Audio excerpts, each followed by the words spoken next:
প্ৰাণৰ শিল্পী জুবিন গাৰ্গৰ আজি আদ্য শ্ৰাদ্ধ।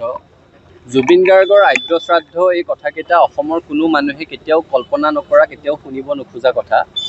কিন্তু এইটোৱে বাস্তৱ, এইটোৱে জীয়া সত্য যে আজি আমি সকলোৱে প্ৰাণৰ শিল্পী জুবিন গাৰ্গৰ আদ্য শ্ৰাদ্ধৰ পালন কৰিব লগা হৈছে। আৰু আজিৰ দিনটোত সদৌ অসম ছাত্ৰ সন্থাৰ অন্তৰ্গত প্ৰতিখন আঞ্চলিক ছাত্ৰ সন্থাই নিজ নিজ এলেকাৰ ৰাজহুৱা স্থানত বন্তি প্ৰজ্বলন কৰি প্ৰাণৰ শিল্পীগৰাকীলৈ শ্ৰদ্ধাঞ্জলি জ্ঞাপন কৰিছে আৰু শিল্পীগৰাকীৰ ন্যায়ৰ দাবী তুলিছে।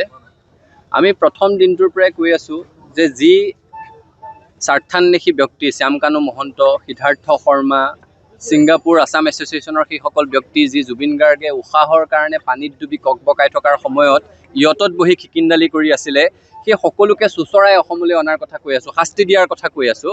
আৰু অসমৰ লাখ লাখ জুবিনৰ অনুৰাগীৰ সেই একেই মত, সেই একেই চিন্তা। জুবিন গাৰ্গৰ চিন্তা, সৃষ্টি, চেতনাক অসমৰ নতুন প্ৰজন্মই আগবঢ়াই লৈ যাব, ৰাইজে আগবঢ়াই লৈ যাব।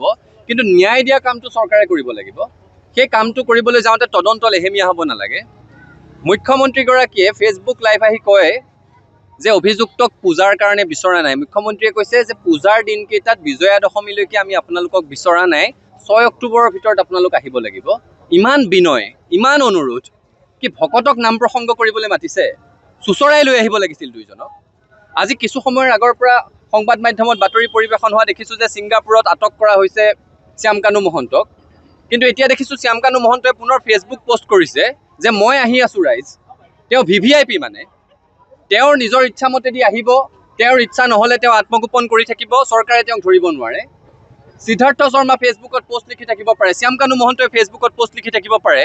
অসম আৰক্ষীৰ চাইবাৰ চেলটো ইমানেই দুৰ্বল নেকি তেওঁলোকৰ লোকেশ্যন ধৰা পেলাব পৰা নাই? আৰু একে সময়তে এই কথাটো প্ৰথম দিনৰ পৰাই আমি কৈ আছোঁ যে অৰ্থনৈতিক অপৰাধৰ অনুসন্ধান হ'ব লাগে। শ্যামকানু মহন্তৰ বিৰুদ্ধে SITয়ে কালি নিজাববীয়াকৈ CIDয়ে গোচৰ ৰুজু কৰিছে, অৰ্থনৈতিক অপৰাধৰ তদন্ত হ'ব। আমি ভাল পাইছোঁ। একেই তদন্ত সিদ্ধাৰ্থ শৰ্মাৰ বিৰুদ্ধেও হ'ব লাগে।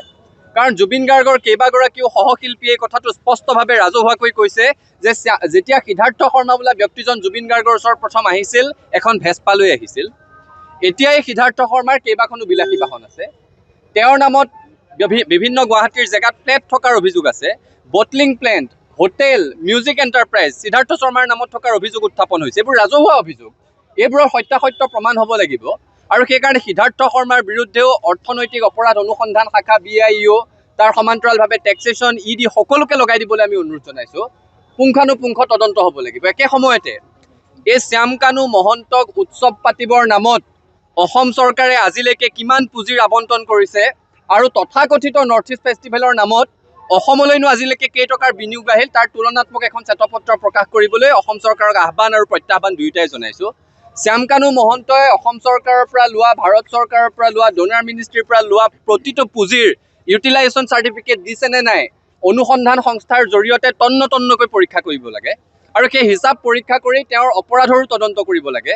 গতিকে অৰ্থনৈতিক অপৰাধৰ তদন্ত আৰু এই দুগৰাকী ব্যক্তিৰ গাফিলতিৰ কাৰণে যে অসমৰ প্ৰাণৰ সম্পদ, জাতীয় সম্পদ জুবিন গাৰ্গক হেৰুৱাইছোঁ, শ্যামকানু মহন্ত, সিদ্ধাৰ্থ শৰ্মা, জুবিন গাৰ্গৰ লগত যোৱা সংগীবৃন্দ আৰু একে সময়তে সেইকেইটা অসমীয়া জাতিৰ শত্ৰু ছিংগাপুৰ আছাম এছ'চিয়েশ্যনৰ অসমীয়া ব্যক্তি, তেওঁলোক জাতিদ্ৰোহী, যিয়ে ইয়তত বহি খিকিন্দালি কৰি আছিল যেতিয়া জুবিন গাৰ্গে উশাহৰ কাৰণে ককবকাই আছিল। এই সকলোকে আটক কৰি শাস্তি দিবৰ কাৰণে চৰকাৰক দাবী জনাইছোঁ।